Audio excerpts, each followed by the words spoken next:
connaissez. Donc il y a 20 ans, il était de passage au Raja avec ce club. Il a quand même gagné une Champions League. Et je profite pour souhaiter au Raja de gagner une autre cette année avec le leader. Donc, comme ça, votre retour au Maroc serait une bonne chose pour ce club et nos clubs d'une manière générale. Donc, le choix de M.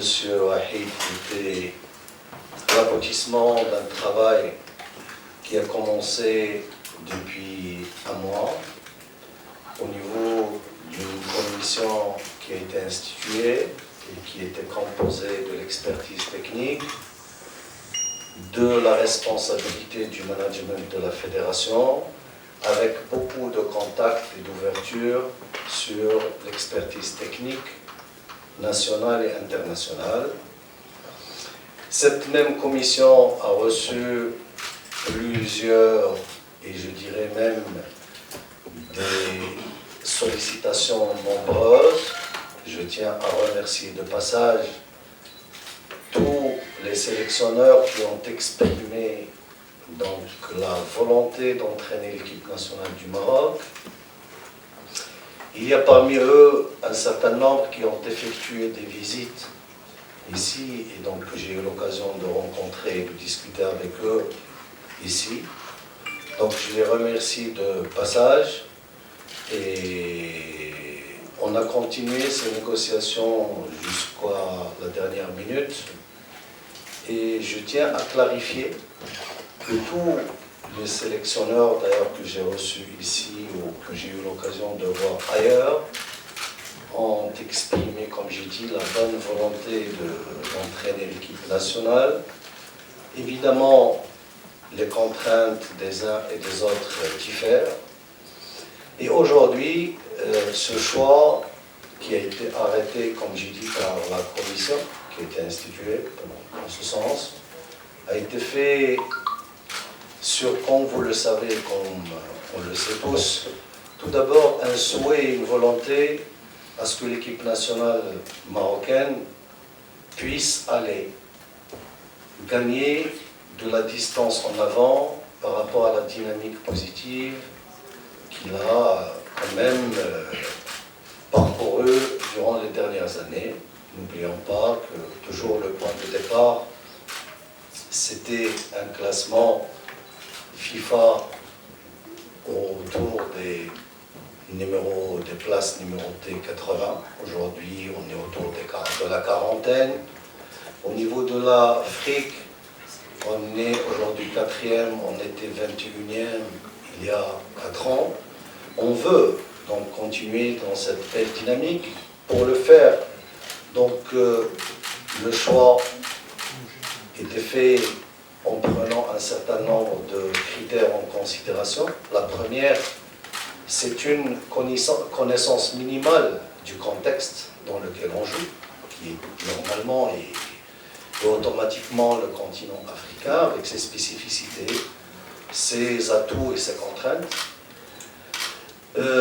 Monsieur Wahid, en plus de cela, puisqu'il a eu l'occasion d'entraîner 2 sélections africaines, l'Algérie et la Côte d'Ivoire, donc il a une connaissance de proximité par rapport au contexte marocain, qui est le nôtre, puisque, comme je l'ai dit, il est passé par le Raja.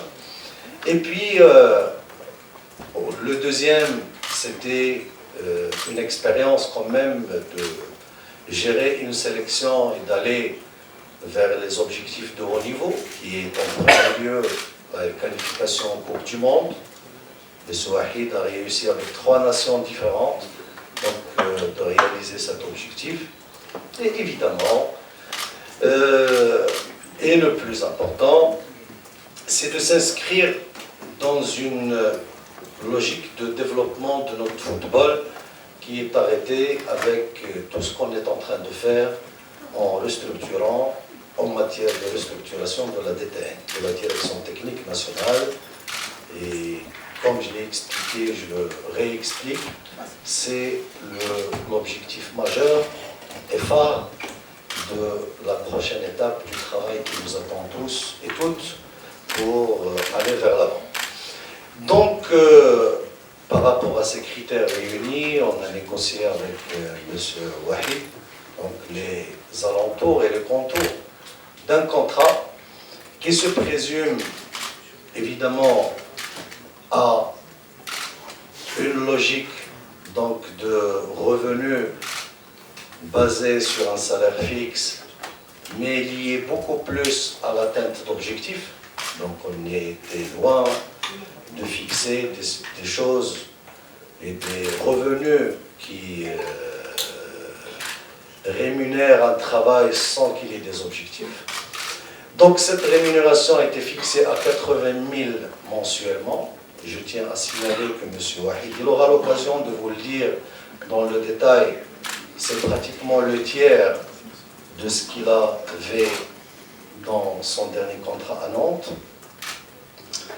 Les objectifs, donc première Coupe d'Afrique en 2021, un minimum de demi-finale.